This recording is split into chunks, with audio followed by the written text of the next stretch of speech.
All right, let's dive right into today's explainer. We're looking at a truly fascinating event that brilliantly merges a grueling, high-stakes global yacht race with one city's absolute economic transformation. We're talking about the historic moment the 2025-26 Clipper Around the World Yacht Race arrived in Tongyeong, South Korea. And it brought a lot more than just a fleet of massive racing yachts. It actually gave us a glimpse into a spectacular 1.14 trillion won vision for the future of the entire region. So 20. Why are we focusing on the number 20? Well, it's pretty crucial. It represents the double points won by the Gyeongnam-Tongyeong yacht team on this very specific leg of the race. Now, this wasn't just your standard run-of-the-mill win. The team utilized a massive high-stakes strategy right on their home turf to double their points from the usual 10 straight up to 20. And one of the crew members actually summed it up perfectly, saying, to get a win into our home court with the Joker double points, I can die happy. That right there completely captures the immense pressure the crew put on themselves, and honestly the pure ecstasy of securing first place on that grueling Qingdao to Tongyeong leg. The crew admitted those final few watches were just incredibly tough. They were battling severe exhaustion at the helm. But to bet on themselves and pull out a win right as they sailed into their namesake port, that is literally a dream come true. Section 1. The thrilling win of Gyeongnam-Tongyeong. Let's unpack this dramatic hometown victory. So, what was the secret to that massive 20-point haul? It all came down to playing the Joker. If you aren't familiar, this is a brilliant tactical move where a team declares in advance, mind you, that they are going to double their points for one specific race. Led by UK captain Lou Borman and Irish mate Brian Unack, the Gyeongnam-Tongyeong team played their Joker for the leg leading right into their own namesake port. Talk about a massive gamble. It added unbelievable pressure, but they fought through the intense fatigue, pulled off the win, and completely changed the dynamic of their entire season. Section 2. What is the Clipper Race? Let's zoom out a bit to understand the monumental scale of this event. To really grasp what's happening here, we have to trace this 11-month global journey. The race kicked off in Portsmouth, UK, back in August 2025. Then, by March 2026, it reached Tongyeong. And this is huge because it makes Tongyeong the very first South Korean city to ever host a stopover for this race. From there, the fleet pushes forward to Seattle in the US during the spring, before finally wrapping up the whole shebang back in Portsmouth in July 2026. 40,000, that is the staggering number of nautical miles. We're talking roughly 74,000 kilometers that these sailors are actually covering. And here is the truly mind-blowing part. These are over 200 amateur sailors from 26 different countries navigating on 10 identical 70-foot racing yachts. This isn't just a race, it's widely considered the largest and most prestigious challenge available to amateur sailors on the planet. It's an ultimate test of human endurance. Section 3. Port Week, the festival. Let's take a look at the massive local celebration that happened on the ground. When the race came to town, the Gyeongnam tourist complex totally transformed. A huge highlight of this stopover was Port Week, and right at the center of it was Port Table.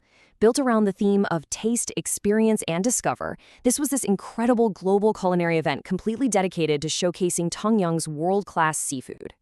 Visitors got to experience amazing local delicacies like these special oyster dishes whipped up by Chef Bang Deo, right alongside awesome regional brands like Beach Hall Brewery and Tongyeong 767. Just an absolute feast for the senses. And honestly, the festival was just packed top to bottom with highlights. You had a UK zone featuring 5 different marine brands, a stunning fireworks display that incorporated all 10 yachts to light up the night sky, and a really smooth jazz performance by Malo. But you know what people really loved? The open boat tours. Locals actually got to step aboard these massive yachts and see firsthand how the crews live. A huge talking point was seeing these uniquely tilted gas stoves, which are specifically designed so the crew can cook meals while the boat is pitching and rolling violently on rough seas. Pretty wild, right? Section 4. Cultural exchange with the world. Now, beyond the food and fanfare, this was really about the people. We've got this beautiful juxtaposition happening here. On one hand, you have these sailors braving extreme, isolated, rugged oceans for 11 months. And on the other, you have them experiencing incredible, intimate kindness from the locals. A perfect example? Some sailors arrived at Yeonghodo Island and actually found themselves stranded without transport. Well, the local residents immediately stepped up and just used their personal cars to give the sailors rides. It was this totally spontaneous, deeply human act of warm hospitality. And there were so many of these touching moments that truly bridged cultures.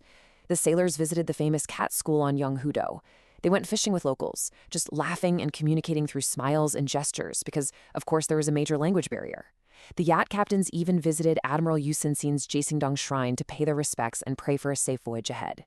And they headed straight into traditional local markets to buy a whole month's worth of groceries for the next leg, directly pumping life and money into the local economy. Section 5. 1.14 trillion won future vision, because this successful event is actually a catalyst for something much, much bigger.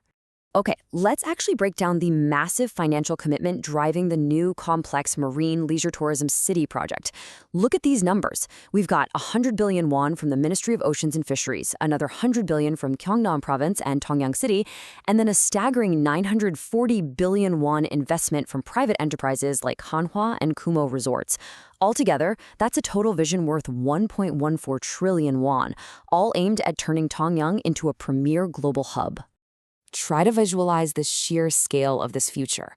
By the year 2037, Dosan-myeon is slated to feature a massive 1,070-room marine accommodation zone.